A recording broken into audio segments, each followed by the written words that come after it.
So let's talk about gospel-centered community. I know that in our community today, we've gotten really used to these. In our COVID-19 culture, we are wearing masks a lot, and I hope that this is a picture of wisdom, that this is a picture of our care and our deep desire to love others and care for others. But not all masks are created equal. We know that as well. And I think it's funny that a lot of people are complaining these days about having to wear masks in church, when the bottom line is we've been wearing masks in church for hundreds of years. We wear masks in church every time we come out of the car and walk into the church and say, I'm fine, or my family's got it all together, or I'm a good person. Masks in church are nothing new. Gospel-centered community is community without the masks. And I know that that can be a hard place to get to. We're much better at the platitudes and the small talk than we are at really engaging the heart. We're much better at keeping at arm's length, and it takes time for us to dig in deeper into each other's lives. It takes trust, which is or needs to be a real currency in your group. But community without gospel is the type of community that protects self-image, but rarely goes deeper than that, rarely admits need, in fact. And when a need is admitted, then the group as a whole isn't really sometimes quite sure what to do with it, because they're not living out of the gospel either. And so they give some kind of answer of, well, try harder and let us know how that's going next week, because we don't really know what to do with it and how to apply the grace of the gospel to that situation when someone admits a struggle or a need. Community without the gospel doesn't engage the deepest needs of the heart. And that means that your members, they won't truly grow. And they may like you a whole lot, and they may stick around for the whole year, and they may even have perfect attendance, but they won't truly grow if your community doesn't allow there to be an authentic realness and an ability to go deeper and to cut to the needs of the heart. So what does gospel-centric community look like? Well, it starts with people who are committed to trying to abide in Christ. And as a leader, you've got to set the example for that, which can be really hard to do. And when it can be most telling is when you're getting ready for life group. So I want you to picture the scenario.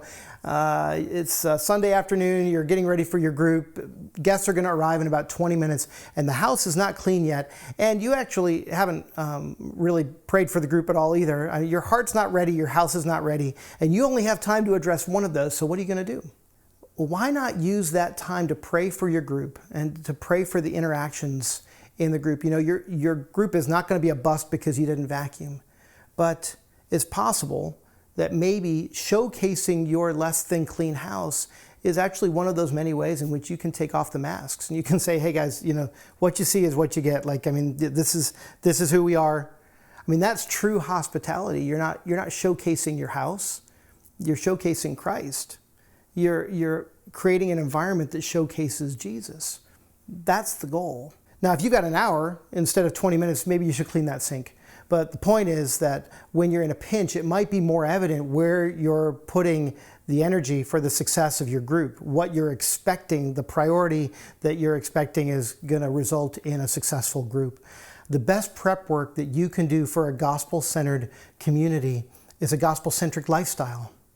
Your priority is a deep dependence on Jesus that sets the cadence for a community that seeks a deep dependence on Jesus. There was an old Scottish pastor named Robert Murray McCheyne who once said, he said it in strong language, he said, "My people's greatest need is my personal holiness." Now, obviously, his people needed a lot of other things than that, but what he was saying is the best thing that I can give them is my pursuit of Jesus, because that's contagious. The most important thing that you can model for your group is a love for Jesus. So that's you as an individual. But what about your group? What's it look like to have a gospel-centric community? What's it look like in your gathering when it's happening well? Well, it's a willingness of your group members to vocalize Christ in everything, and a comfortability in doing that he's a central part of the conversation, that we're bringing him up a lot. And we're not just talking about him, we're talking to him. There's a relationship there. The goal is that we would love Jesus better as a result of our time together. That's the goal of your gathering. And we would see him bear fruit in all of our one anothering, love one another, bear with one another, encourage one another, all of those that we read about in the New Testament. Imagine a group where members are willing and regularly take off their masks and they admit their need of grace. And they freely share the experiences of where they're where they're discovering it, where they're seeing God at work.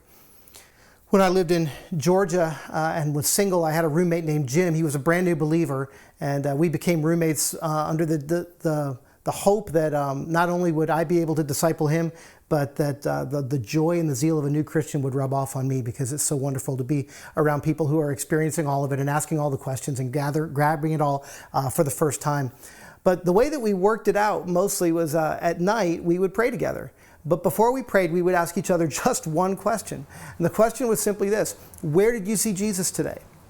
That was the question. Now, those years were so powerful for me, and Jim ministered to me so much, not just because of all the places where he, as a new believer, saw Jesus at work, but because I had to, throughout my entire day, live my day out knowing that at the end of it, as a good pastor, I was going to have to tell my roommate how I saw Jesus. I started watching for him more. I started seeing him. We talked about amazing ways in which we believed that the Lord was showing up in our lives and showing us the grace of Jesus. Those were rich times. It made me more attentive. It made me more appreciative. And our community as roommates was just rich with the presence of Jesus. What would it look like if your group time was rich with the presence of Jesus, was rich with the joyous discussion of how all of you are experiencing Christ together? Those are the stories that you tell and that you find joy in telling to one another. How are each of you experiencing grace? What difference is the cross making in your lives? When you've got that ability to comfortably have those conversations and risking more and more to share your need for grace, then you have a gospel-centered community.